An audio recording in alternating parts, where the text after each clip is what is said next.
Sejam bem-vindos para a terceira mesa redonda do segundo dia nesse Congresso Internacional de Cultura em Ação Climática 2025.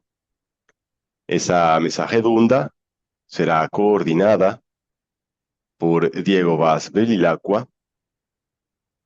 Ele é presidente do ICOM Brasil, doutor em Física, com pós-doutoramento pela Harvard University, docente do Programa de Divulgação da Ciência, Tecnologia e Saúde e do curso de especialização em Divulgação e Popularização da Ciência, ambos da Fiocruz.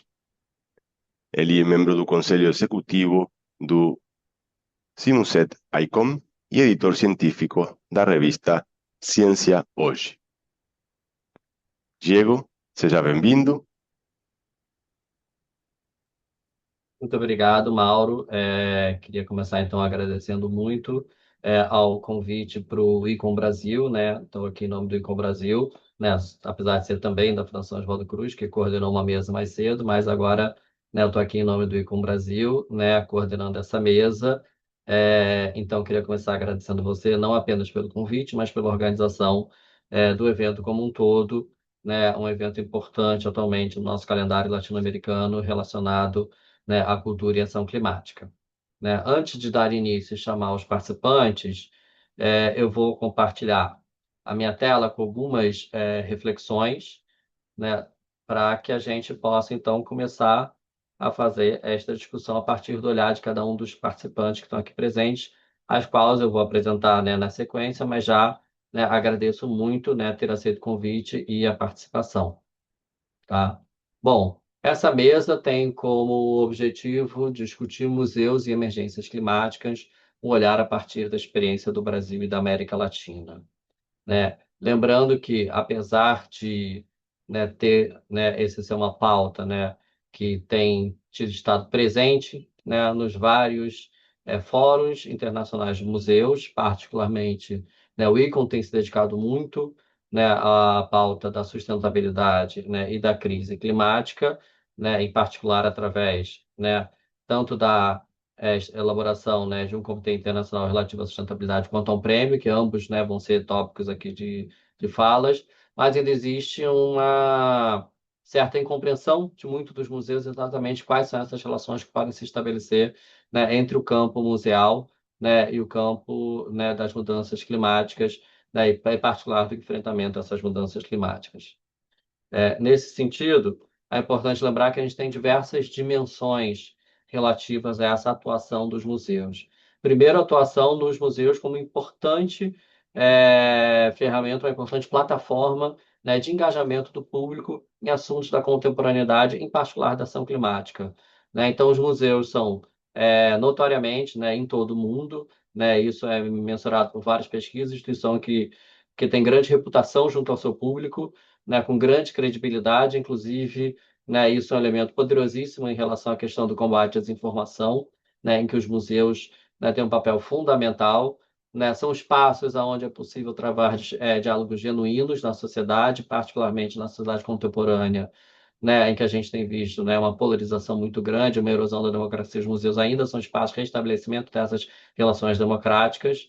Né? Essas mudanças climáticas elas podem ser objetos de várias ações museais, como exposições, ações educativas, oficinas, formas de engajamento comunitário. Então, os museus, basicamente, todas as suas formas de relação e diálogo com o público podem atuar, né, com os seus acervos, né, com os seus conteúdos em relação, né, à ação climática, né, à mobilização da população em relação, né, ao enfrentamento das consequências das mudanças climáticas.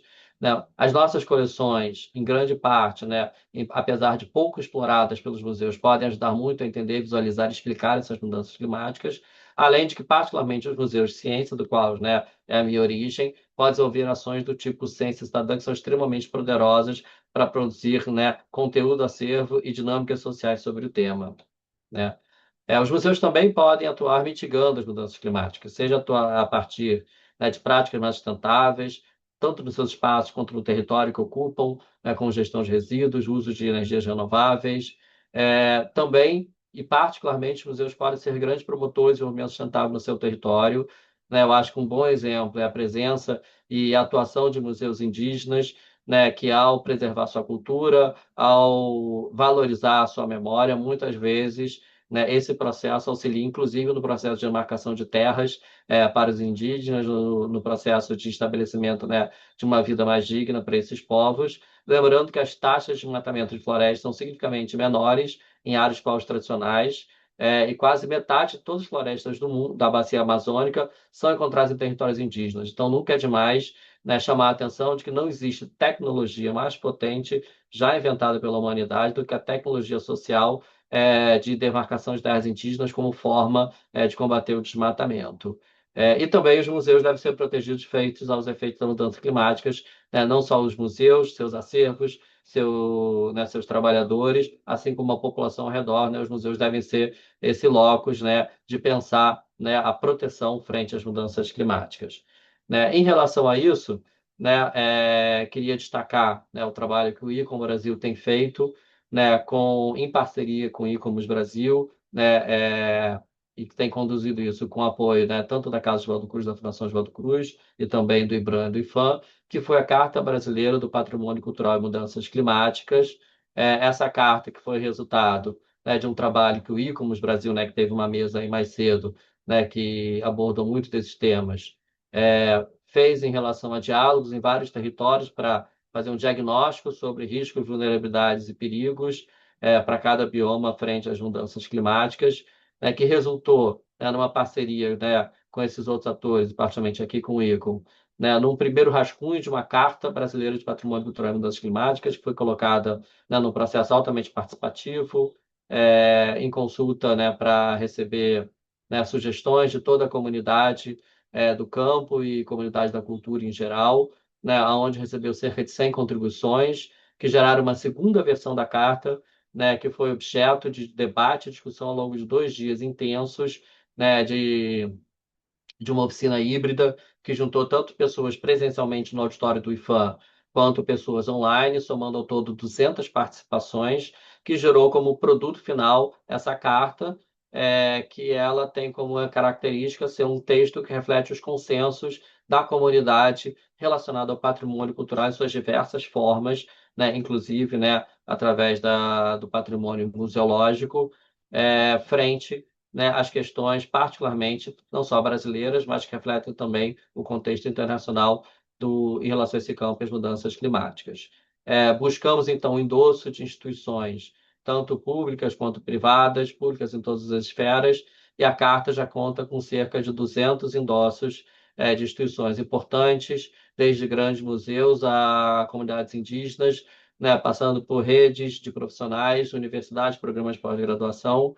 Essa carta, finalmente, ela vai ser lançada na próxima segunda-feira, dia 22 de setembro, como parte da abertura da Primavera de Museus, né, um evento que é coordenado pelo IBRAM para todo o Brasil, né, que diz respeito não só, né, à abertura da primavera, mas a esse florescimento dos museus, né, neste momento, e justamente o tema é museus e mudanças climáticas, né, aonde vai se fazer exatamente essa discussão já com vistas, né, a uma participação do campo junto, né, à comunidade internacional ao longo da COP30, que vai acontecer em novembro aqui no Brasil, em Belém, aonde estamos planejando, né, também junto com o ICOMOS Brasil, junto com o Climate Heritage Network e outras redes, para termos mesas e ações e debates sobre o assunto para que a gente possa influenciar,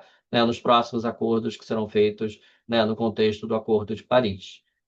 Lembrando que pela primeira vez na COP, em COPs, a gente vai ter aqui na COP do Brasil a presença da cultura, patrimônio cultural e mudanças climáticas como um eixo estratégico, né, o que significa que esse também, né, é um assunto que vai, ao longo dos próximos 3 anos, ter que ser registrado, né, ao longo do processo, né, do Acordo de Paris, né, e da Convenção Quadro, né, do Clima, como parte do balanço global em relação ao enfrentamento das mudanças climáticas. Então, feita essa introdução, né, a nossa mesa ela vai ser composta por, né, 4 participantes, né, além do coordenador que vos fala, né, né, Diego Vaz Bevilacqua, consultante da Fundação Oswaldo Cruz e atualmente presidente do ICOM Brasil. Teremos a participação, né, da Yaciara Froner, da UFMG, do José Alexander Hernández, que é jurado do Prêmio ICOM Sustentabilidade, que fará uma fala em espanhol, da Lucimara Letelier, que é vice-presidente do Comitê de Sustentabilidade do ICOM, e a Marina Birro Almeida, que é arquiteta da Oicos Arquitetura. Então, de acordo com o que a gente for ter cada fala, eu vou apresentar então os palestrantes, né, pedindo desculpas que eu tive que fazer uma inversão de última hora, porque infelizmente a doutora Yaciara Fromer vai precisar nos deixar um pouco antes do final da sessão, então eu combinei com ela dela ser a primeira a falar.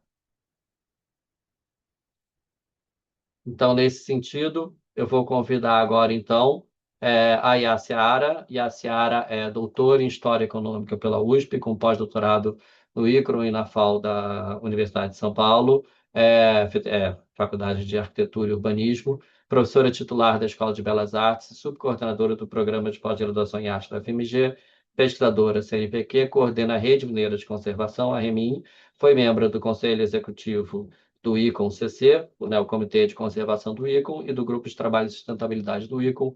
Atualmente é membro associada do Instituto Internacional de Conservação em Obras Artísticas e Históricas, o IIC.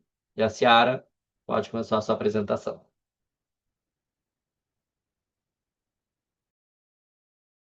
Está com o mútuo ligado, e a Ciara?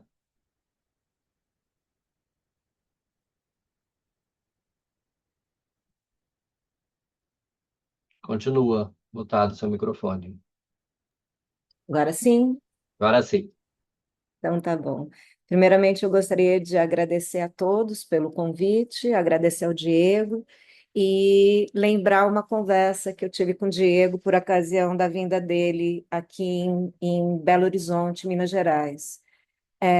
O problema que a gente está enfrentando sobre a atuação dos museus e do ICOM no âmbito das mudanças climáticas, ele é um problema político. E por essa razão, a gente tem que entender a crise ambiental como uma questão social, econômica, mas principalmente política. Nesse sentido, eu gostaria de começar com um texto do ICOMOS. Hoje, a mudança climática tornou-se uma das ameaças mais significativas e de maior impacto para as pessoas e seu patrimônio cultural em todo o mundo. Os impactos dessas mudanças já estão danificando infraestruturas, ecossistemas e sistemas sociais, incluindo o patrimônio cultural, que proporcionam as bases essenciais para a qualidade de vida das comunidades. E aí a gente tem que lançar perguntas. Existe a possibilidade de discutir emergências climáticas e práticas sustentáveis sem discutir justiça social? O museu pode ser um ator proativo para a educação, integração comunitária e a conscientização política necessária para apoiar as ações de pessoas e governos de todo o mundo nesse contexto? É possível repensar o papel social do museu nessa sociedade contemporânea? A intensificação das crises climáticas associadas à degradação ambiental e à ampliação das desigualdades sociais coloca os museus diante de uma responsabilidade urgente: integrar a sustentabilidade como eixo estruturante de sua atuação.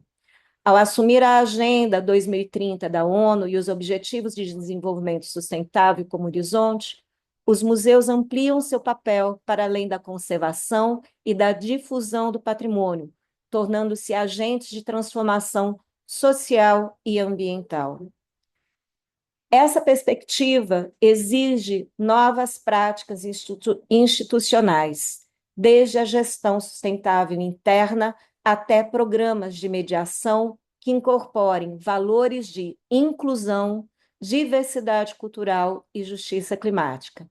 Nesse contexto, a participação ativa da sociedade civil, em especial grupos historicamente marginalizados, revela-se indispensável.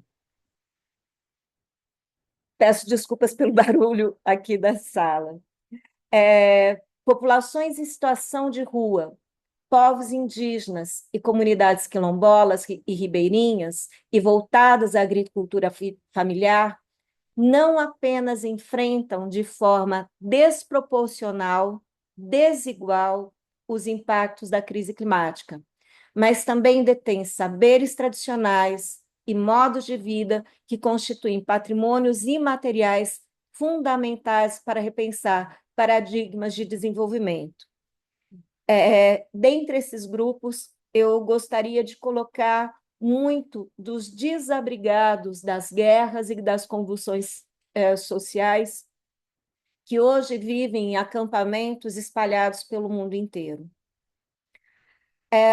As curadorias, elas têm que repensar sua prática, entendendo as relações de resistência e reparação.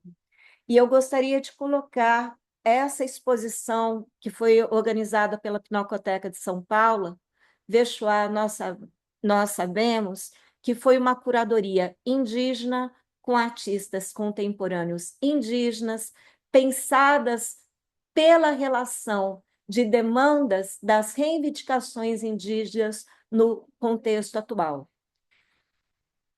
Uma das imagens fortes que essa exposição traz são as fotografias dos movimentos indígenas junto ao Congresso Nacional. Um movimento que não vandalizou, não depredou, nem destruiu acervos do Congresso ou do espaço da esplanada, mas que ocupou a esplanada de forma democrática e ativista. Museus que abrem espaço para esses sujeitos como protagonistas promovem um duplo movimento. De um lado, fortalecem práticas de reparação histórica e de reconhecimento social. De outro, ampliam as possibilidades de construção de futuros mais justos e sustentáveis. Exemplos como o Muquifo, Museu dos Quilombos e Favelas Urbanos, as ações da Pinacoteca do Rio Grande do Sul com os moradores de rua, ou Museu Maguta, que é um museu indígena, construindo por indígenas, mostram como o engajamento comunitário podem articular memória, resistência e inovação. A valoração de narrativas plurais e a incorporação de metodologias colaborativas transformam os museus em plataformas de diálogo entre ciência, saberes populares e práticas culturais fundamentais para a resiliência climática. Assim, a sustentabilidade museal não se restringe a protocolos técnicos de conservação ou agendas expositivas, mas se expande como projeto político, ético, social, de inclusão e reparação, quando convida grupos marginalizados para debater ideias, participar ativamente da agenda museal e frequentar seus espaços. Portanto, o museu é uma força ideológica. Quando a gente pensa as crises ambientais, dois elementos ficam, principalmente para nós que atuamos como corpo técnico. O primeiro é que uma consequência imediata são as inundações, e, por outro lado, os grandes incêndios. Os desmoronamentos, como o que aconteceu num casarão histórico em Ouro Preto. Mas é também algo relacionado a problemas econômicos. E esses problemas econômicos, eles intensificam as crises climáticas. E, portanto, o museu deve ser um espaço de debate. Os dois grandes eventos catastróficos por negligência de mineradores destruíram patrimônio cultural, ecossistemas e modos de vida de populações ribeirinhas e indígenas no estado de Minas Gerais. O problema é político e, portanto, o museu tem que entender essas relações políticas. Em 2019, garimpeiros da Amazônia assassinaram Emirá Waipim, líder político em defesa das comunidades indígenas da Amazônia em relação às práticas sustentáveis. E a gente não pode esquecer que existe um diálogo e uma diferença do norte e do sul. Em 2019, o sistema de consumo capitalista do hemisfério norte gerou um mapa desigual de produção de CO2 e, portanto, de aquecimento global. Em 2023, os hábitos e os consumos e os problemas políticos ambientais estão fazendo com que o hemisfério sul comece a ter a emissão nos patamares equivalentes ao hemisfério norte. Quem paga a conta? Os Objetivos de Desenvolvimento Sustentável são amplos e o museu deve abraçar todos eles: erradicação da pobreza, fome zero, saúde, educação, igualdade de gênero, água, energia renovável, trabalho, redução das desigualdades, cidades e comunidades sustentáveis, consumo responsável, ação global contra a mudança do clima, vida na água, vida terrestre, paz e justiça. Locais de patrimônio e museus têm que comunicar para uma consciência integrada das comunidades. Pesquisa e ciência do clima, incorporando a cultura como um agente de mudança. Integração da gestão do patrimônio cultural com a ciência do clima na política. Esse texto começou a ser traduzido por um grupo aqui no Brasil, mas ele não deu continuidade. Finalizando já a apresentação, que eu estou vendo já o tempo. ICOM e ICOMOS, trabalhando juntos, têm uma agenda coletiva comum na discussão do patrimônio cultural nessa agenda. Em 2019, em Kyoto, o Working Group on Sustainability colocou o museu, a sustentabilidade como compromisso da sua agenda. É necessário uma conscientização para a justiça social e integração da comunidade. A FAO produziu vários livros sobre essas relações dos ecossistemas e das comunidades sustentáveis que ocupam as florestas. O Climate Heritage Network tem também contribuído para uma agenda. Mudanças climáticas. Hoje, as lições aprendidas com as instituições de cooperação intelectual para a proteção do patrimônio cultural e natural ainda são relevantes. Uma rede internacional é a melhor ferramenta para moldar as forças em um campo sinergético. A ideia de um patrimônio comum para toda a humanidade e de um legado sustentável para a comunidade amplifica seu significado e promove novos critérios de avaliação, parâmetros de gestão e ferramentas de proteção. Ou seja, tudo isso é uma ação integrada. Resiliência social é a capacidade de aprender com uma crise ou diversidade processos cognitivos, culturais ou emocionais aprendidos anteriormente. O indivíduo ou a coletividade assume comportamentos e utiliza saberes para promover ativos e se proteger dos efeitos negativos dos estressores. Mesmo que o contexto anterior jamais seja recuperado, marcadores de memória, como tradições, modos de viver e produção cultural, permite a adaptação. Finalizo. Se o patrimônio é um universo de escolha e um campo de disputas, a consciência social da cultura, no contexto da crise climática, deve se voltar aos grupos mais vulneráveis por meio de sua integração. O museu é um espaço político por excelência, e o ICOM deve refletir essa tomada de posição. Muito obrigada. Obrigado, Yaciara, e obrigado por ter sido precisamente pontual no seu tempo. Vamos então agora, né, só esclarecendo, né, o público aqui presente, a gente vai fazer as 4 apresentações e ao final a gente vai estar aberto às perguntas. Vocês podem tanto enviar perguntas pela ícone, né, do Q&A que fica na barra, ou ao final também vamos abrir o microfone. Bom, vou passar então agora a palavra a José Alexander Hernandes, que é especialista internacional em patrimônio cultural e sustentabilidade.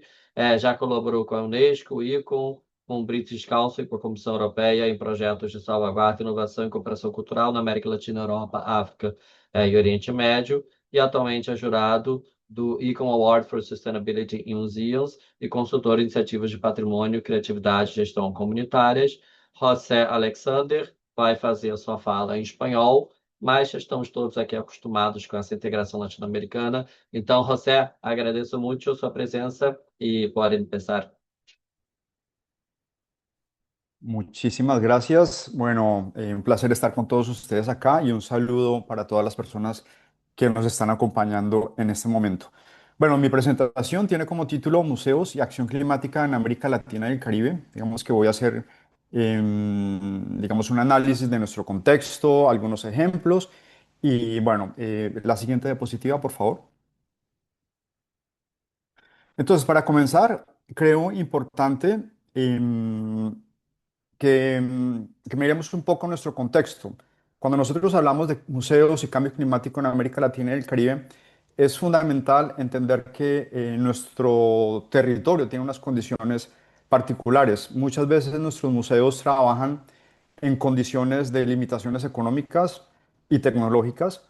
Tenemos una serie de retos y desafíos, pero pese a ello, hay algo muy valioso en nuestro contexto, en nuestro continente, y tiene que ver con la capacidad humana. Es decir, nosotros tenemos una capacidad de resiliencia, tenemos una capacidad de recursividad, y esto, digamos, que se transforma o se traduce directamente en temas de innovación y creatividad.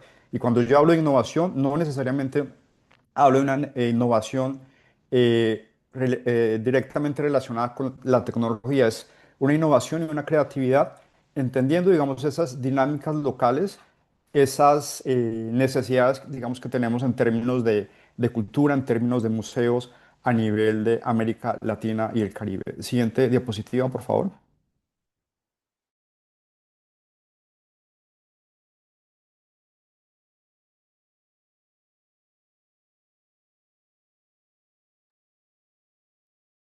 Acho que o José congelou.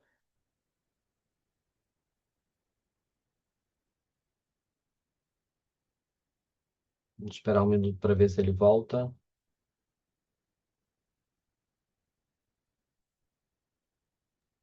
Ele pode estar falando não ter percebido, Diego. É, Se alguém pudesse mandar uma mensagem para ele.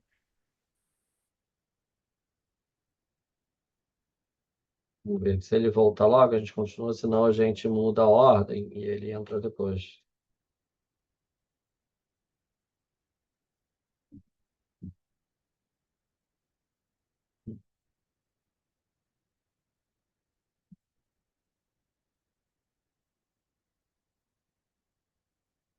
Ah. Disculpen, tuve una... Está Estaba bem. hablando estaba hablando precisamente de las limitantes tecnológicas y bueno, acabo de tener una falla tecnológica. Em, Entonces, estamos hablando ahora, bueno, pasamos a la diapositiva sobre las fortalezas del sector. Es decir, tenemos un contexto con unas características en Latinoamérica, pero creo que también es importante ver cuáles son las fortalezas que tenemos hoy en día cuando hablamos del sector cultura y, digamos, en los museos. Entonces, yo creo que aquí hay un punto muy importante y es el impacto social y local. Yo creo que localmente una de las mayores fortalezas que hemos demostrado es precisamente gracias a esa capacidad de resiliencia, esa capacidad de inventar, esa capacidad de crear. Digamos que tenemos proyectos con impacto social y local. Yo creo, digamos que yo generalmente, bueno, yo vivo en Europa hace un tiempo y generalmente hago, digamos, como una comparación de lo que pasa aquí y de lo que pasa también, digamos, en mi continente. Y yo veo que los museos en nuestra región han dejado de ser únicamente guardianes del pasado. Por supuesto que esto es fundamental y es importante, pero se han convertido hoy en día en espacios de diálogo con las comunidades, son espacios de construcción colectiva y por supuesto que responden a las necesidades locales. Entonces ahí estaríamos hablando que esa es una de las fortalezas del sector, el impacto social y local que tienen los museos. Otro punto interesante, y yo creo que eso surge precisamente en las condiciones de retos y de limitaciones que tenemos localmente en América Latina y el Caribe, es que, bueno, frente a esas limitaciones, muchos museos han logrado construir alianzas estratégicas. Y hablo de alianzas estratégicas con las comunidades mismas, con las comunidades locales, pero también hablo de alianza estratégica con el sector privado, la academia, la cooperación internacional. Y digamos que todo esto demuestra que la acción climática no es solamente una perdón, que la acción climática es una tarea colectiva. Y por último, hablamos de identidad, de lo que somos. Ya así lo decía hace un rato en su presentación, digamos, la importancia de la integración de las comunidades, digamos, por todo ese tema de saberes tradicionales que tenemos. Pero yo creo que de alguna manera hemos dado una gran importancia a lo local en los museos, a lo identitario. Hemos dado un espacio muy importante a todo lo que tiene que ver con los artes tradicionales, con ese sabor tradicional, la cultura comunitaria, que transmite, digamos, esa relación profunda que existe entre el territorio y las comunidades, entre el paisaje, el universo y la naturaleza. Estos, sin duda, son unos recursos fundamentales para pensar soluciones sostenibles frente al cambio climático. Y acá hablo precisamente de los saberes tradicionales de las comunidades indígenas, de los pueblos afro y de los campesinos. Esto entonces en lo que tiene que ver con la identidad de lo que somos. Siguiente diapositiva, por favor.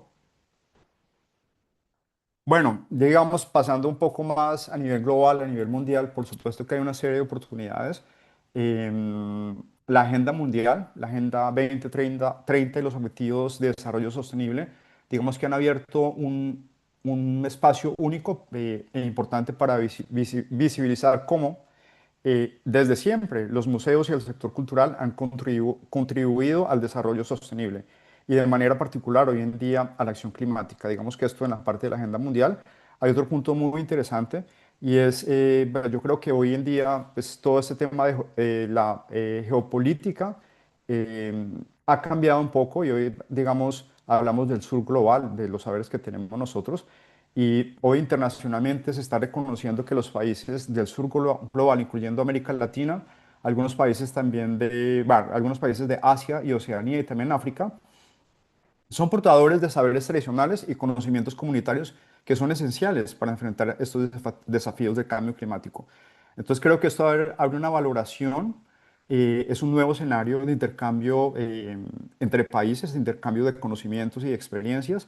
Y bueno, eso tiene que ver en cuanto al tema del sur global y nuestros saberes. Y por último, dentro de esas oportunidades, yo creo que todos estamos de acuerdo que después de la pandemia del COVID, pues se marcó un antes y un después generando una mayor conciencia sobre nuestra vulnerabilidad global, sobre la interdependencia que tenemos nosotros con el entorno. Digamos que esto nos hizo repensar nuestras prioridades. Y en ese marco, el cambio climático emergió con una fuerza mucho más inaplazable, digamos, también para los museos. Entonces, eso en cuanto a oportunidades. Siguiente diapositiva, por favor. Y bueno, ya hablando directamente de cuáles son nuestros impactos del cambio climático en América Latina y en el Caribe. Entonces hablamos de fenómenos meteorológicos extremos, con olas de calor y olas de frío que cada vez son más frecuentes y que por supuesto genera una serie de afectación en cuanto a las dinámicas locales en términos de naturaleza y sociedad. Hay muchas personas que se han desplazado, hay muchísimas muertes y también importantes pérdidas económicas. También hay pues, el efecto, digamos, de cómo se derriten los glaciares andinos y esto, por supuesto, afecta el suministro de agua para muchas personas. También pues, afecta a los ecosistemas que dependen directamente de esta agua glaciar.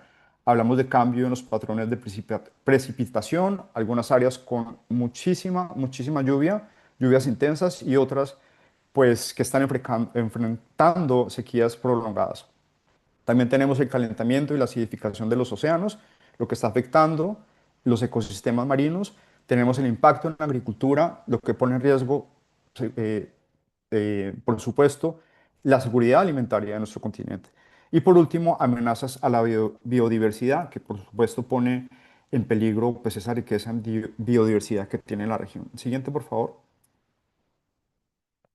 Y bueno, ya entrando en algunos ejemplos, por supuesto hay muchísimas experiencias exitosas, hay muy buenas prácticas a nivel de América Latina y el Caribe. Aquí quiero compartir 4 ejemplos. El primero de ellos es el Museo Sociedad Histórica de Barbados. Digamos que es un museo que ha adelantado una serie de actividades como una acción climática y resiliencia comunitaria. Digamos que ha hecho un ejercicio muy interesante acercando a las nuevas generaciones en prácticas sostenibles, en la planificación frente al cambio climático y, digamos, directamente la protección de los ecosistemas costeros y terrestres. Hay otra parte, por supuesto, que tiene que ver con la preservación del patrimonio cultural y natural, digamos, protegiendo sitios arqueológicos, también protegiendo ese patrimonio natural que son los arrecifes de coral y también la salvaguardia de esos saberes tradicionales locales que contribuyen a esa sostenibilidad de los arrecifes del coral. Otro punto muy interesante es la educación, la inclusión y la cooperación transnacional. Aquí se han hecho alianzas locales entre museos, universidades, ONGs y la comunidad. Y también se ha contado con la participación del Reino Unido, con la Universidad de San Andrews. Y aquí, digamos que hay un tema muy bonito y es precisamente preparar a las nuevas generaciones para que sean líderes y que tengan una capacidad enorme para poder enfrentar los desafíos que siempre vamos a estar enfrentando frente al cambio climático. Siguiente, por favor. Tenemos una experiencia también en Colombia. Esta también es una muy buena práctica. Y aquí, digamos que se ha realizado una cantidad de acciones dirigidas a crear una conciencia ambiental a través de experiencias multisensoriales. Hay también un tema interesante frente a la promoción de prácticas sostenibles y aquí este proyecto, digamos que tiene algo muy interesante para resaltar y es precisamente la inclusión y la educación para un futuro sostenible. Este proyecto en Colombia, digamos que buscó la integración y todo el tema de inclusión de jóvenes adultos con discapacidad intelectual. Y ellos, digamos que fueron capacitados para ser guía de estos museos y fueron ellos los encargados de transmitir ese conocimiento. Entonces, digamos que también estamos hablando de integración de minorías dentro de la labor que tenemos nosotros en los museos de Latinoamérica. Siguiente, por favor.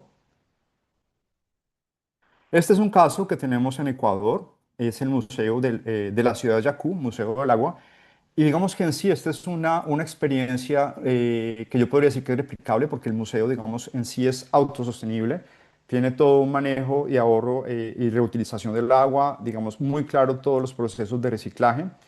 Tiene una gestión de residuos y compostaje, tiene unos procesos de restauración ecológica y una educación ambiental.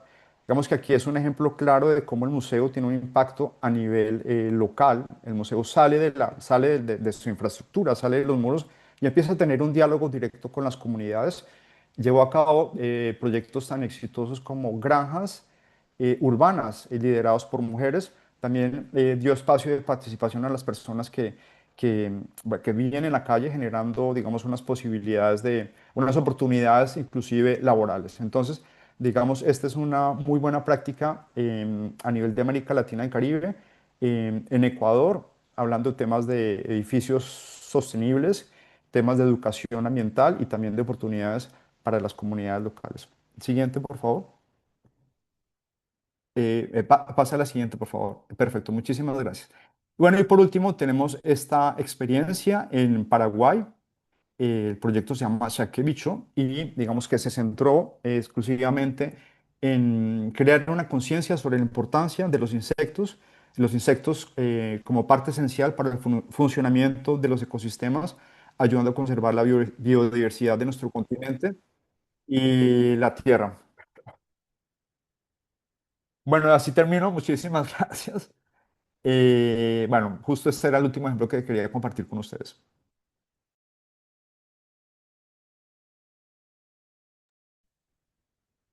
Muitas graças, você. E muito obrigado. Bom, agora a gente vai passar para a fala seguinte, que vai ser da Lucimara Letelier. A Lucimara, ela é vice-presidente do ICONSUSTEM, que é o Comitê Internacional de Museus e Desenvolvimento Sustentável, do ICON, diretora da Regenera Museu, comprometida em promover a sustentabilidade, regeneração e museus na cultura para adaptação, mitigação e regeneração climática. Possui 25 anos de experiência em arte e cultura, mestre em estudos de museu, museus verdes no Reino Unido, designer em desenvolvimento sustentável pela Gaia Education e Unesco e líder climático pela Fundação Al Gore, com passagem pela Julius Bicycle e pela Keep Culture. Então, Lucimara também está com você. Pode compartilhar a sua tela. Olá a todos, olá a todos, todas. É um prazer estar aqui juntos, ver esse trabalho todo, né, que nós estamos realizando nessa área de museus, patrimônio, cultura e clima. Agradecer o convite, agradecer a consolidação dessa rede também, como a Yaci falou. Eu represento o Icon Sustain e hoje também trago uma fala também do meu trabalho independente de pesquisa na regeneração. E a IACI era membro, né, importante aí da consolidação do grupo de trabalho do Icon Sustain, então, saudando aqui todas as iniciativas nessa direção. Para a gente é um prazer e poder falar um pouco da questão da emergência climática, até porque, ouvindo essas palestras, a gente tem a consciência que esse não é um tema transitório para nós, não é porque estamos no ano de COP, e não é também porque a gente está lidando simplesmente com um modismo, né, temático. Pelas falas dos nossos colegas, a gente consegue entender que o trabalho dos ecomuseus e da museologia integral sempre esteve presente todas as temáticas que nós estamos tratando aqui, como um trabalho em que se trabalhava todas essas questões. Eu trouxe aqui uma apresentação rápida, imaginando um debate entre nós, mas passando um pouco que eu venho trilhando esse caminho da sustentabilidade da regeneração, passando por instituições climáticas, passando por instituições da sustentabilidade, tendo aí 25 anos de atuação no setor cultural e museal, mas entendendo a importância para o profissional de museu se formar e se juntar às redes ambientais. Então, eu venho bebendo nessa fonte, trazendo para perto também a constituição desse debate conjunto e coletivo entre o ambiental, o social e o cultural. A forma como eu atuo no meu trabalho independente é pela Regenera Museu. Quem quiser conhecer mais é importante no contexto que a gente vem mobilizando redes de atuação para trazer não só a formação de liderança climática para o setor museal, mas também gerar capacitação e fazer com que essas redes, né, da regeneração, as redes do movimento da sustentabilidade socioambiental, possam adentrar o campo museal. E dos trabalhos que foi desenvolvido, que eu tive a oportunidade de desenvolver no Reino Unido durante um ano, foi uma pesquisa sobre o campo da regeneração, como que a gente entende que os museus e o setor patrimonial são vertentes e agentes de cultura regenerativa. O que que a gente está falando com isso, né? Se vocês quiserem adentrar mais, existe uma playlist com 12 profissionais que vão mesclar o campo museal com o campo da regeneração para falar de decolonialidade de uma lente socioecológica que a gente possa aderir tanto com a justiça climática quanto com uma visão ecológica para a decolonialidade, não só do ponto de vista social, mas do ponto de vista também ecológico e que seja muito voltada à ideia da regeneração dos territórios. E nesse lugar da regeneração dos territórios, a gente não fala só dos territórios geográficos, né? A gente fala dos territórios de saber, dos territórios ideológicos e dos territórios que têm a ver com as tipologias de museus. Então, aqui é um convite, hoje eu não vou passar aqui em detalhes, mas existe um movimento internacional trabalhando essa cultura regenerativa dentro do campo museal e que nos últimos meses a gente conseguiu fazer um movimento, tanto com o ICON de UK, que é a conferência desse ano, né, com o NMDC, que é o National Directors dos Museus Britânicos, nós conseguimos realizar uma conferência que contou com vários brasileiros e ecomuseus também de outras partes do mundo, incluindo a África, para a gente poder trazer inspirações sobre como se dá a regeneração nesse campo.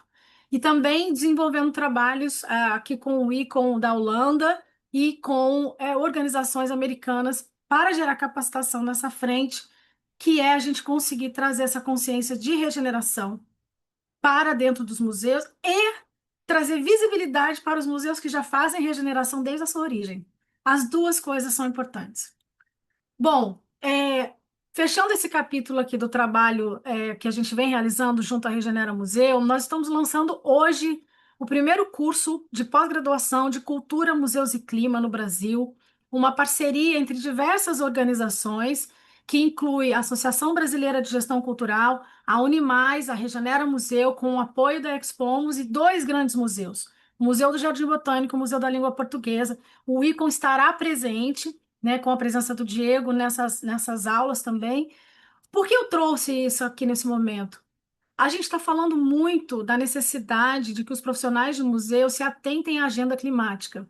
E para isso, a gente precisa falar de formação. A gente precisa falar de constituição de saberes sobre ciência climática, sobre ação climática e protocolos e políticas climáticas também. Fica aqui, o convite para quem quiser conhecer mais. E queria falar um pouquinho agora do trabalho que o Icon Sustain vem fazendo. Eu não trouxe o detalhamento profundo, porque acabou de acontecer um painel com a Marina, que é argentina e é membro do nosso conselho, aqui nessa conferência sobre o Icon Sustain.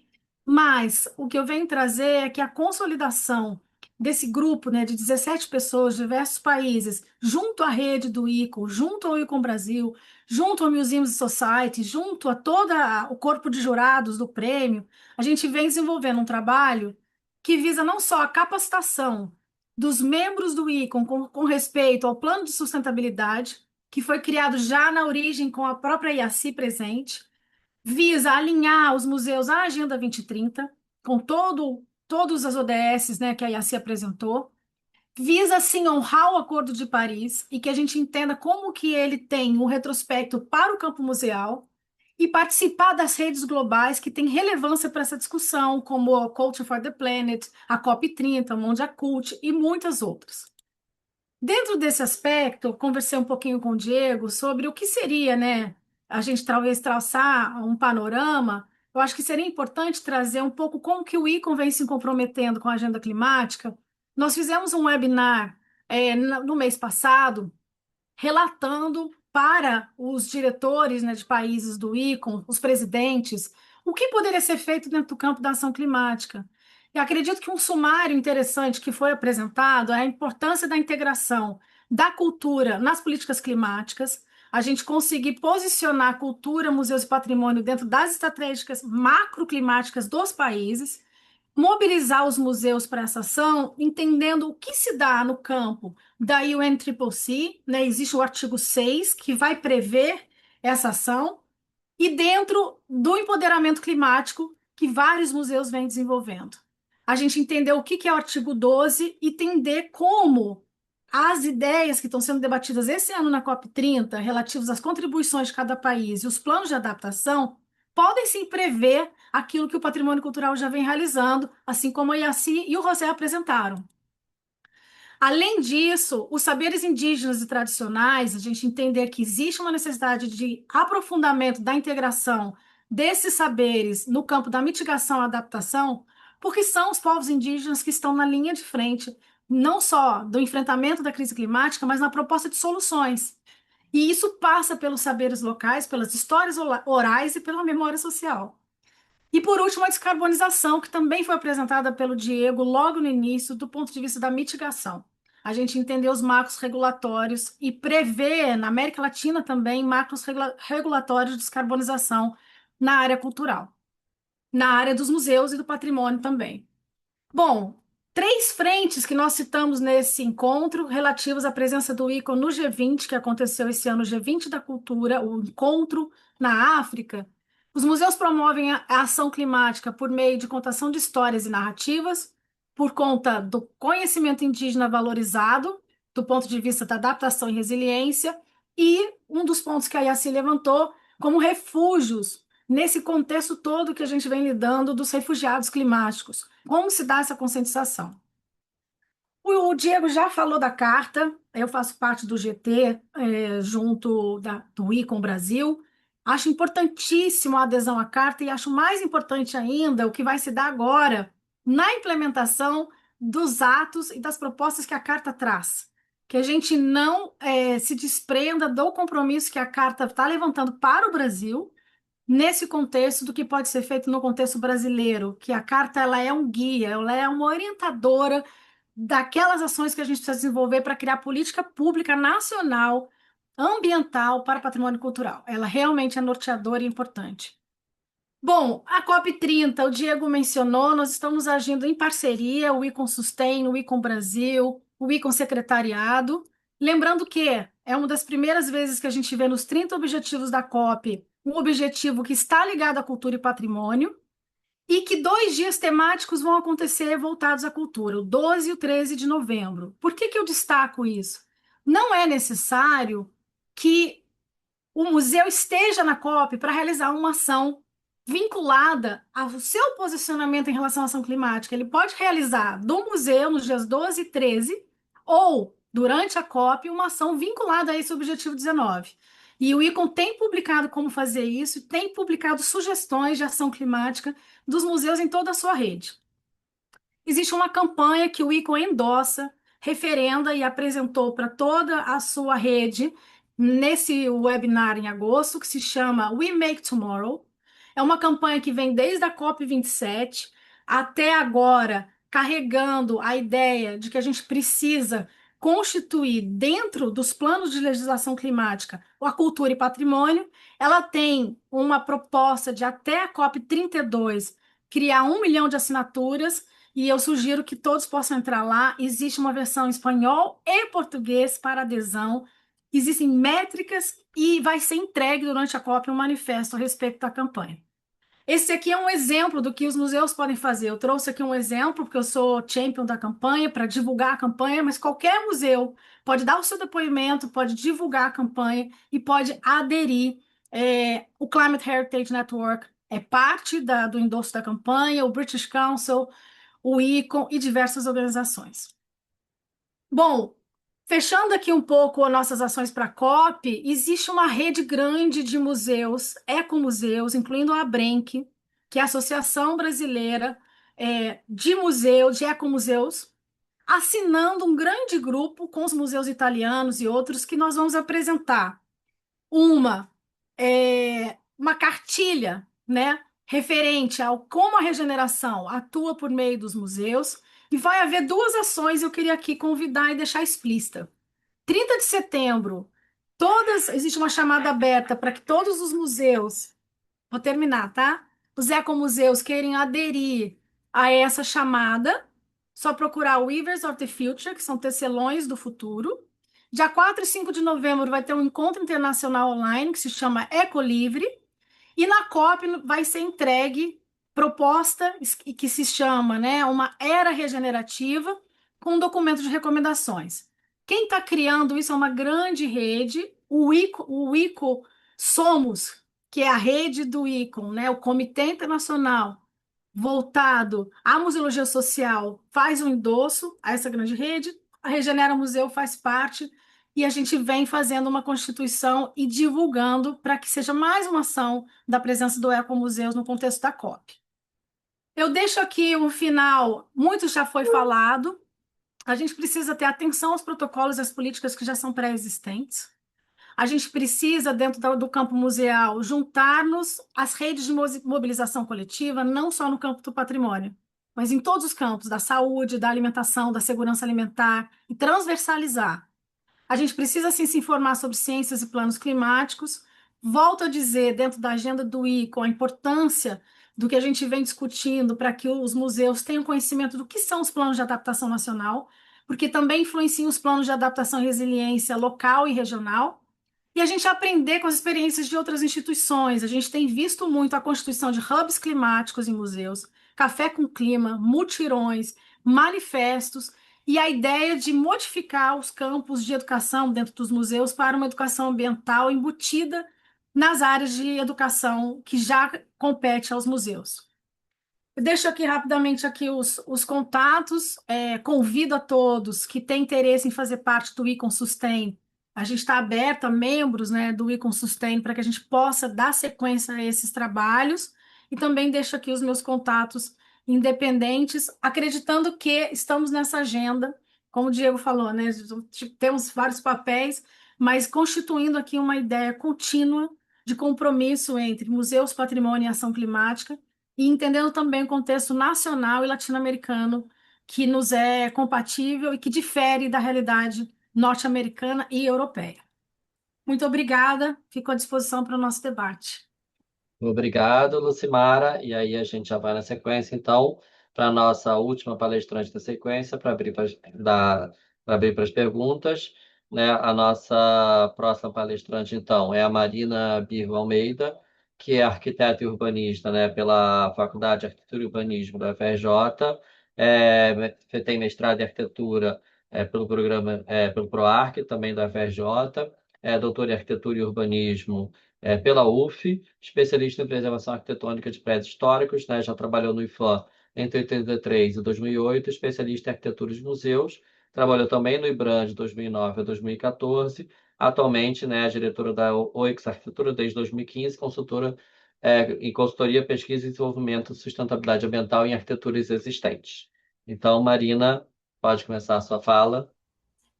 Tá. É só corrigir, né? Marina Bill Ribeiro. Ah, Ribeiro, desculpa, viu? Eu que Não, devo ter tudo anotado bem. errado.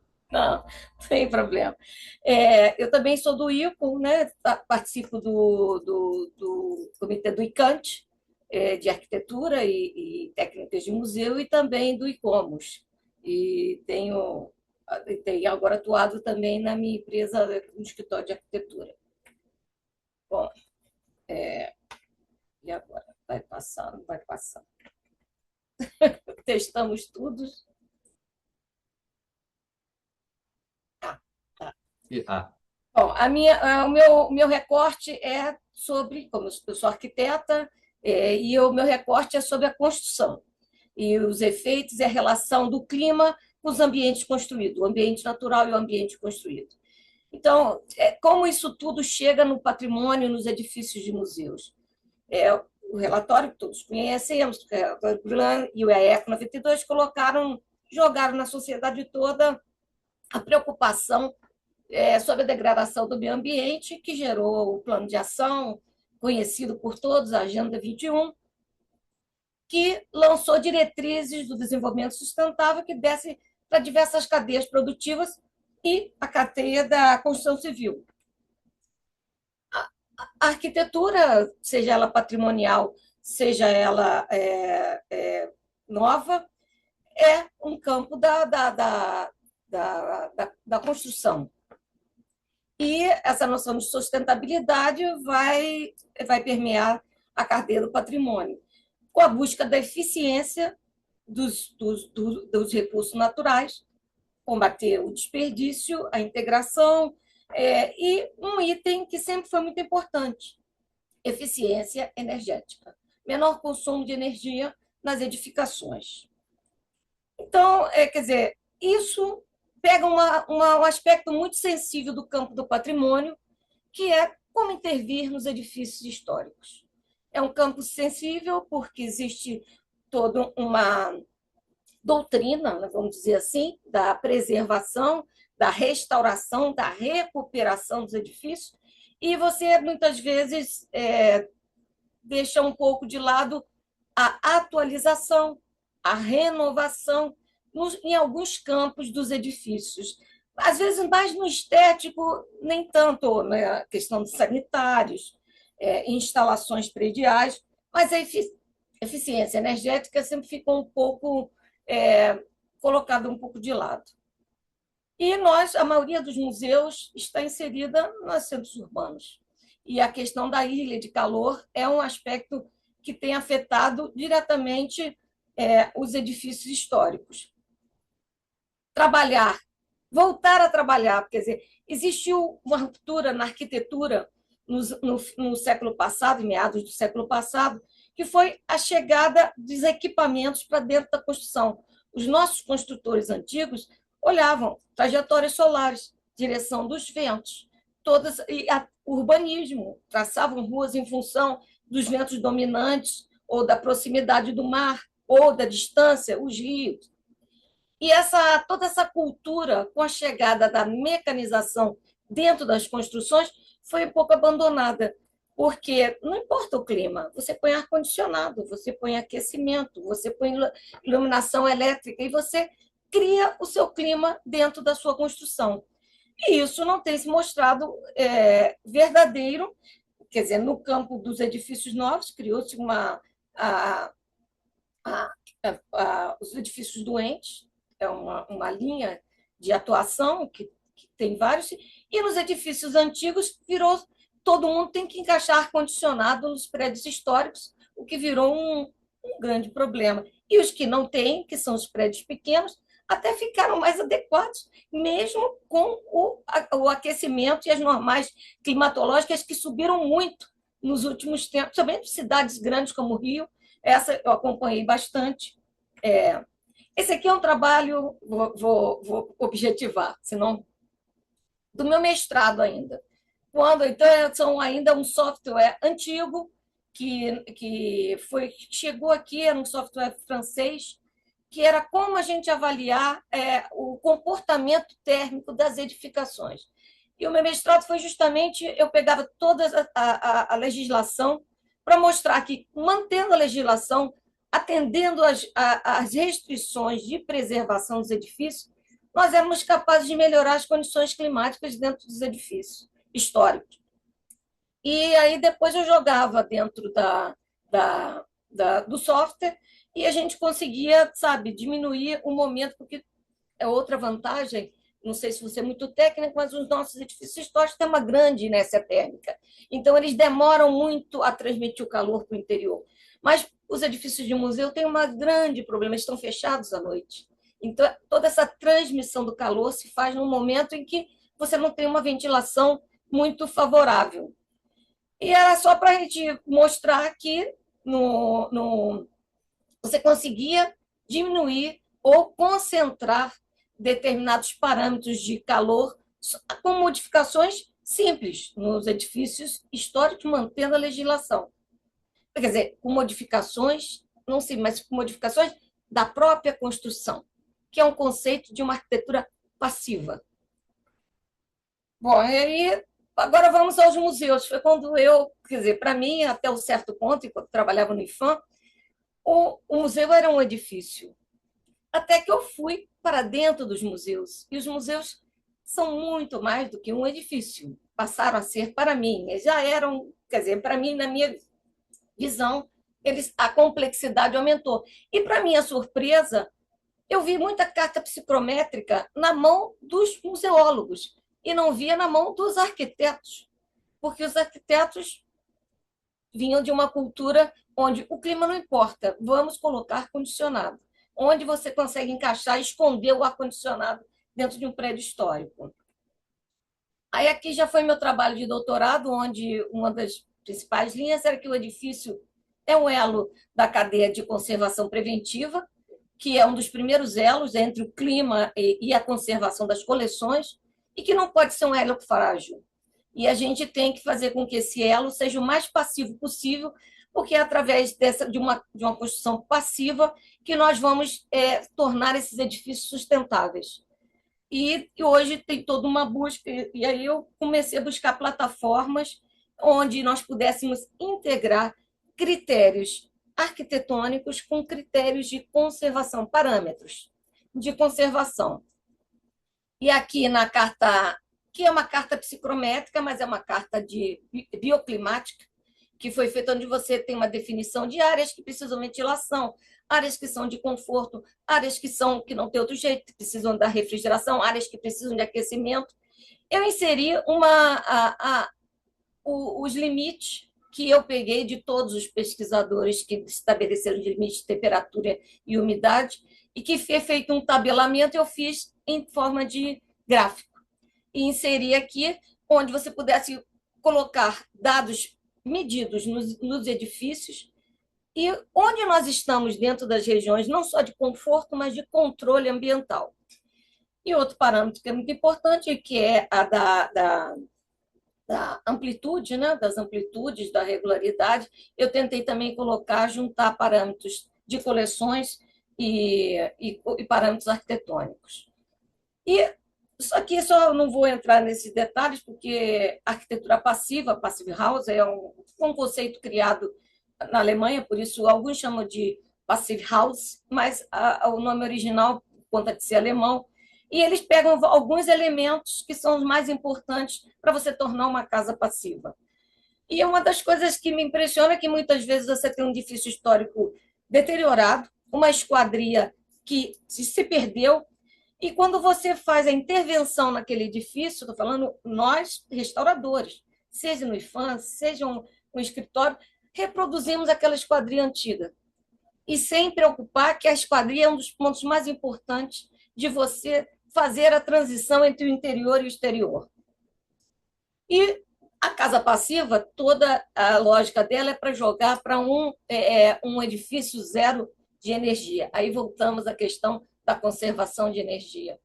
Então, ela é o primeiro passo a ser dado para a conservação de energia. E tem hoje, nós vamos para o 6º Congresso sobre eficiência energética em edifícios históricos.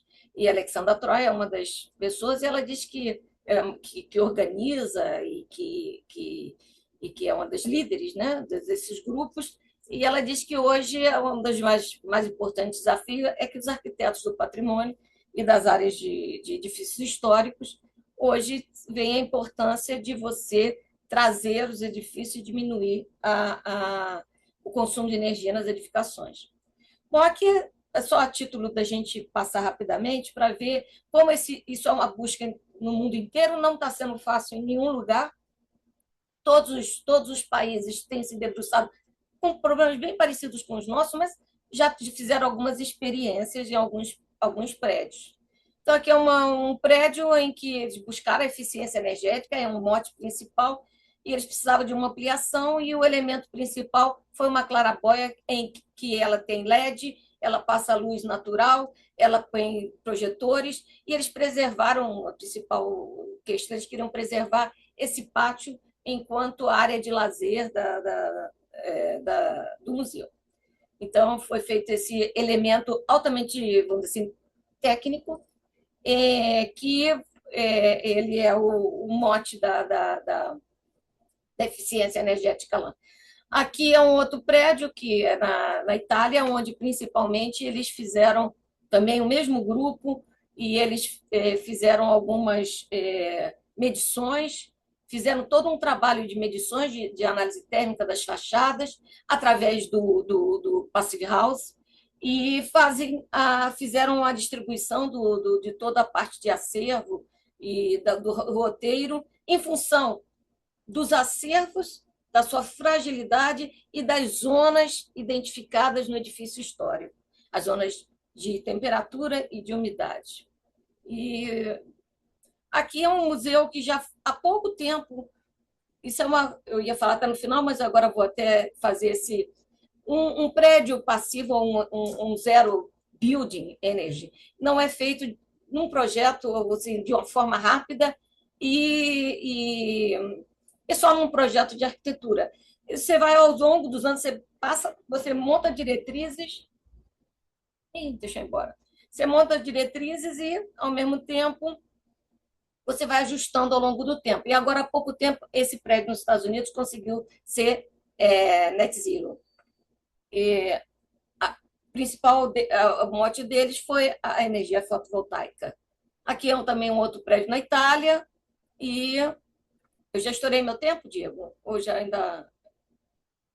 Não, pode ter 1 a 2 minutos para encerrar. Pode encerrar certo. esse raciocínio, daí a gente vai para o debate. Tá bom. Então, aqui também é um outro prédio na Alemanha, onde eles pegaram o prédio mais novo e fizeram uma intervenção em que subiram um andar, e eles fizeram uma tela que é transparente, mas você vê nitidamente que eles já estão visando a fazer o que são essas fachadas cinéticas, onde você capta energia para jogar para o edifício.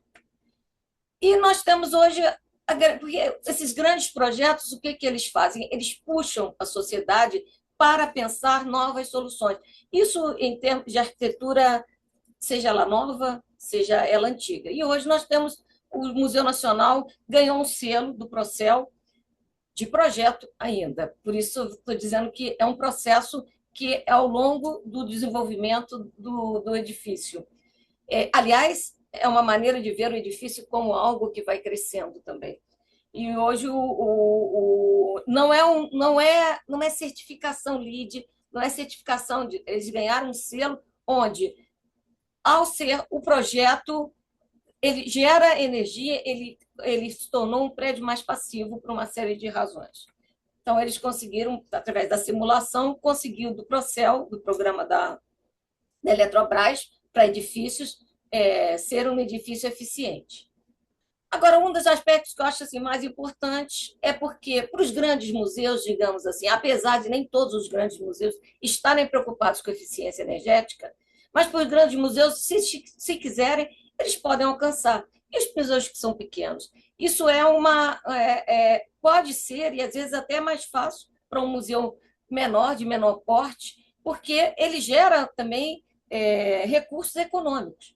Porque tem uma publicação até que é do IBRAM, que é sobre a economia dos museus, em que o edifício é sempre colocado como um elemento de consumo. E se você volta toda a lógica da sustentabilidade, principalmente com ênfase na eficiência energética dos prédios antigos, que são a maioria dos museus brasileiros, estão em prédios existentes, eles podem também ser uma fonte de renda, ou de, pelo menos, não gasto para as as instituições. E eu tinha elencado uma série de considerações finais que seriam técnicas, mas depois eu até mudei, além de ter o meu tempo já restrito, porque eu acho que a consideração final, que eu acho que é mais importante, que nós estamos vivendo um momento de novamente, muita tecnologia na arquitetura. É o BIM, é uma série de elementos que você pode simular, você pode fazer um monte de coisa. Tem agora o HBIM, que é o Heritage BIM. Então, você tem uma série de... E que a gente não repita o que no século passado foi feito. Achar que entre a natureza e o construído, você pode colocar só tecnologia. Que ela seja só mais um elemento de pensar como nós vamos hoje, sabe, tomar decisões diante de projetos que estão ficando cada vez mais complexos. Porque toda essa preocupação com o clima dentro dos edifícios torna o projeto complexo, mais complexo ainda. Acabei. Cheguei ao fim. Obrigado, Marina. Bom, queria agradecer então muito a todos os palestrantes, né? A gente teve a fala da Ciara, que pontuou muito bem, né, a questão, né, da sustentabilidade, né, e particularmente enfrentamento às mudanças climáticas como papel político dos museus e a necessidade de você fazer isso em diálogo com as populações mais vulneráveis. A gente teve o José Hernandes, que trouxe, né, esses desafios e potencialidades que a América Latina tem nesse debate, em particular com bons exemplos. A Lucimara, que trouxe as grandes atuações, né, do ICOM, né, frente a esse tema, principalmente no campo do multilateralismo internacional, entendendo que o enfrentamento às mudanças climáticas é, antes de mais nada, uma pauta multilateral, porque ela não se resolve nem isoladamente, nem individualmente, ela se resolve, né, através de uma atuação política no campo internacional. E, por fim, a Marina trouxe para a gente esse debate sobre, né, as questões arquitetônicas dos museus, que tem que lidar muitas vezes com edifícios históricos e com esse desafio entre, né, esses diferentes parâmetros, né, de climatização, né, e a importância de olhar de um ponto de vista diferente, né, as formas de lidar com essas necessidades de climatização. Eu não estou vendo nenhuma pergunta da plateia, mas lembrando que a plateia pode fazer perguntas, eu queria fazer uma rodada, né, entre os participantes, começando com a Ciara, que eu sei que já quer falar, pensando isso, né, um pouco a partir da fala do José, né?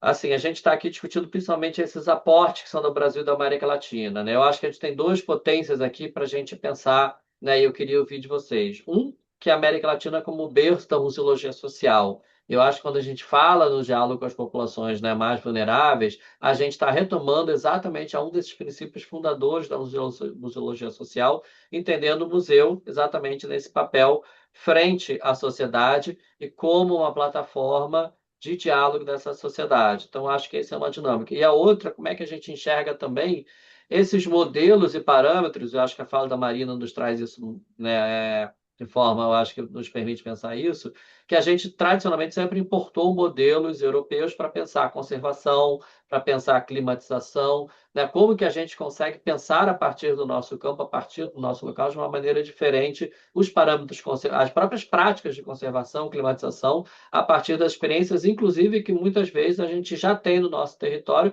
que são mais potentes do que, né, as importações de tecnologia, né, que vêm como uma solução estrangeira. Então, eu queria fazer essa rodada para vocês, né, falarem rapidamente sobre esse assunto aí, né, uns 2 minutos, caso apareça, inclusive, alguma outra pergunta, começando aí com a Yaciara. Bom, eu vou ter que fazer a pergunta e sair correndo, porque eu tenho que estar lá embaixo agora em outra mesa aqui no museu. A primeira coisa, agradecer e falar a importância dessa audição das posições, das ações, do pensamento de todos.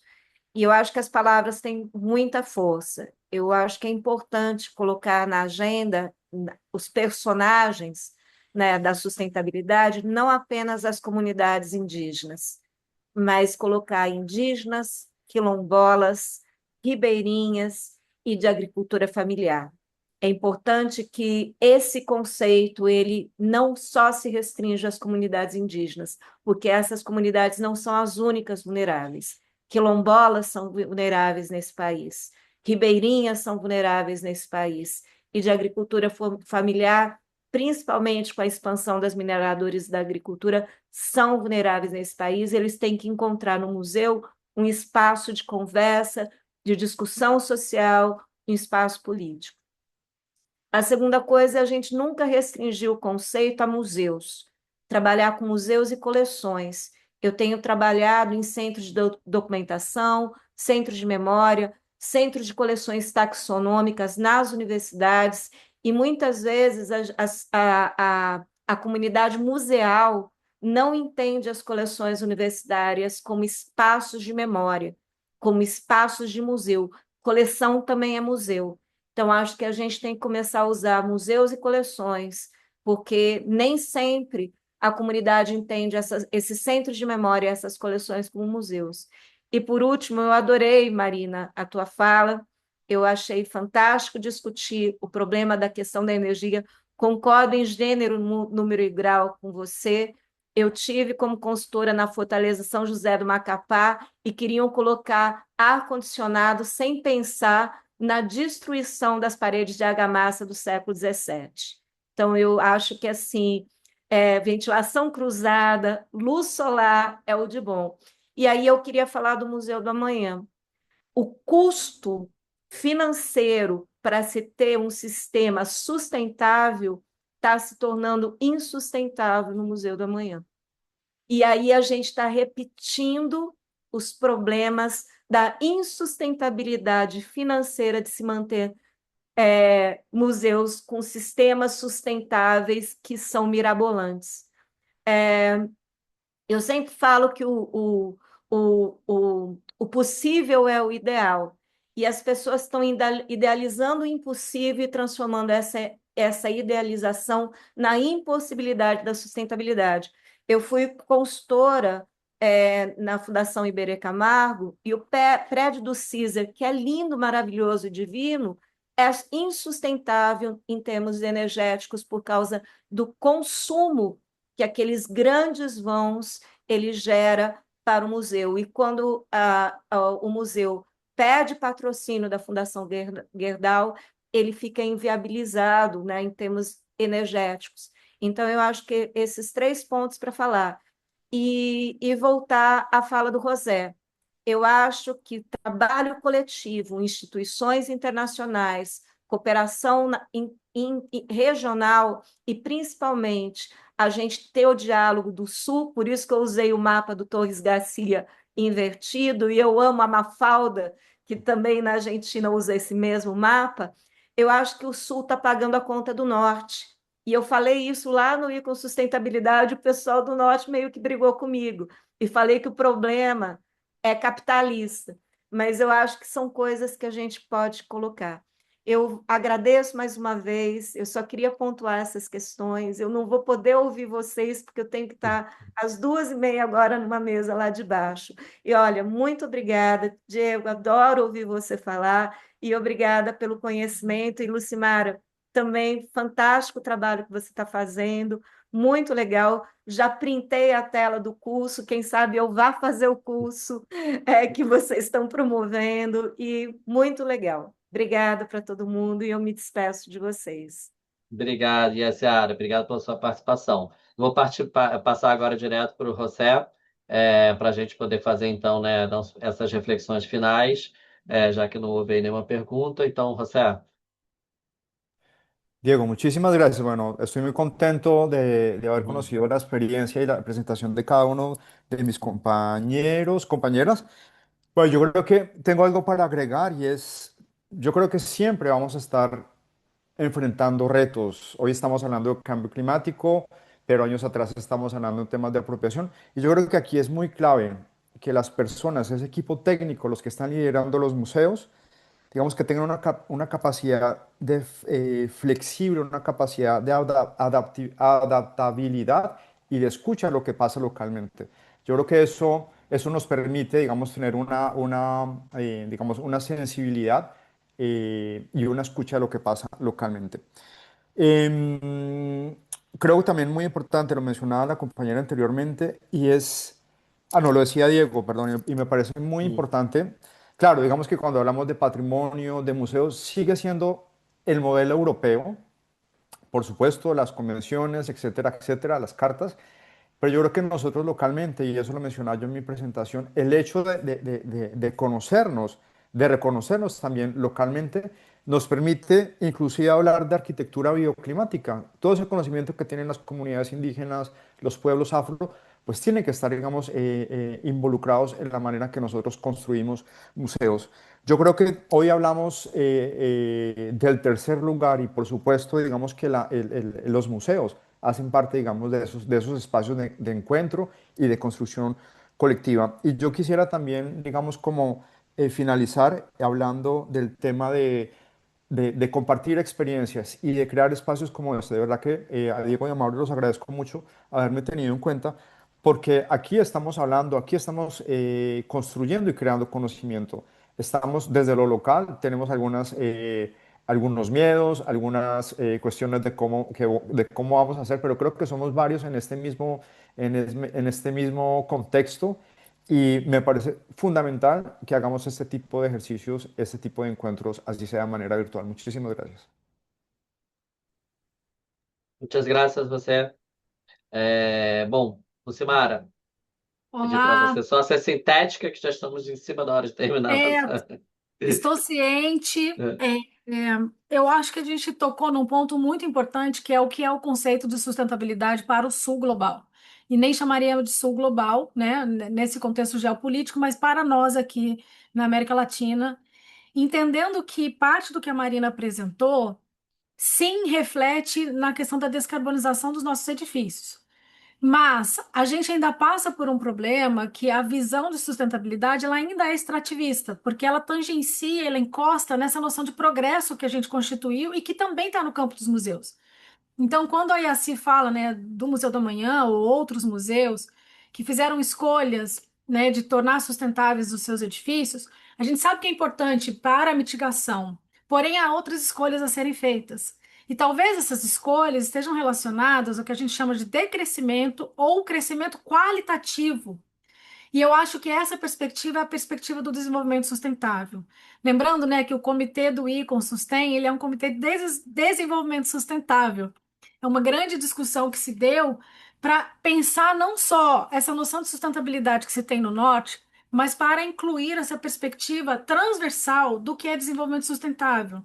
E queria só trazer esse ponto, Diego, que eu também trago na minha pesquisa, mas que também foi tratado aqui, e a gente sabe que está lá na perspectiva da mesa de Santiago, que é se esses museus estão a serviço da vida.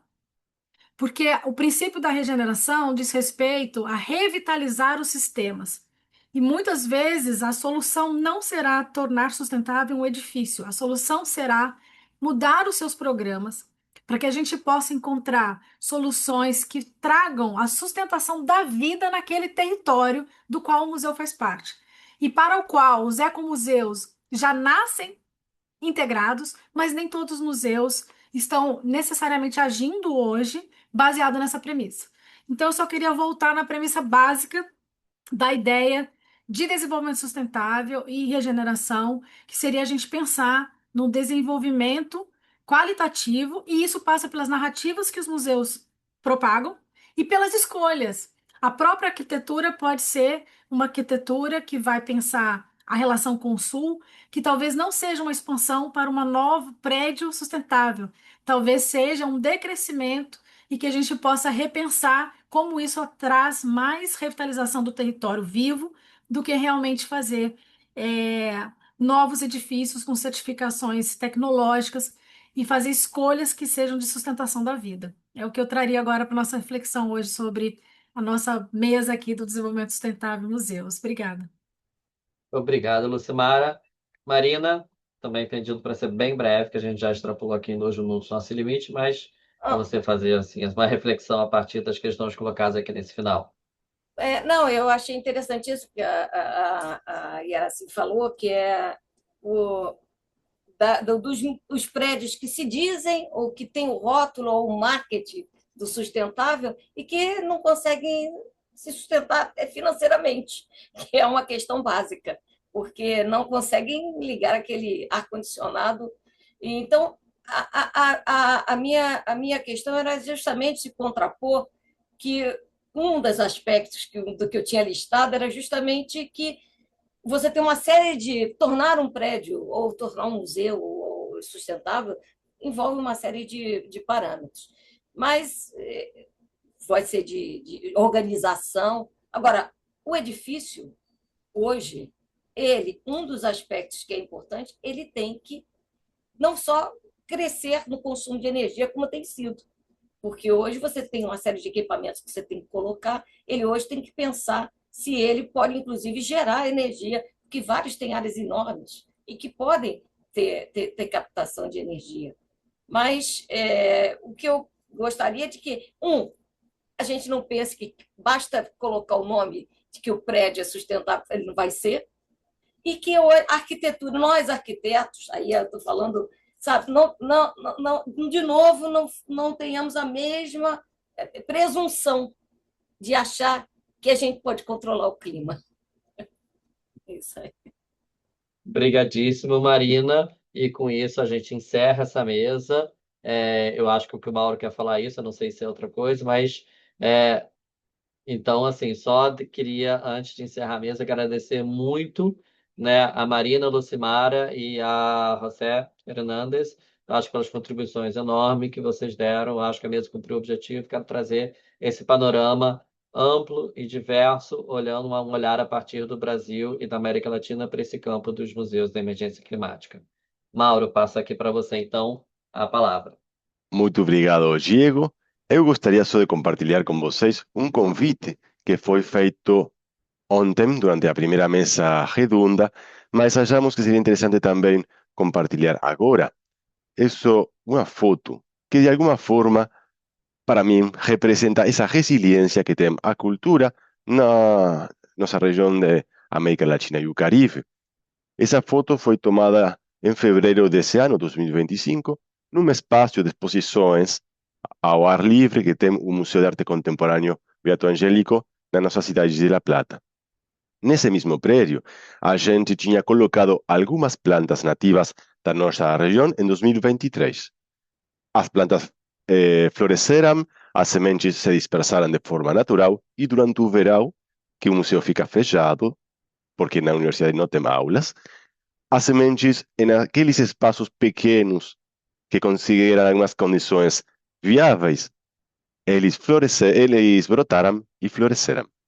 Com essa ideia na mente, nós gostaríamos de compartilhar com vocês um convite, porque em fevereiro de 2026 estaremos organizando uma oficina ibero-americana de cultura em ação climática, com uma modalidade híbrida.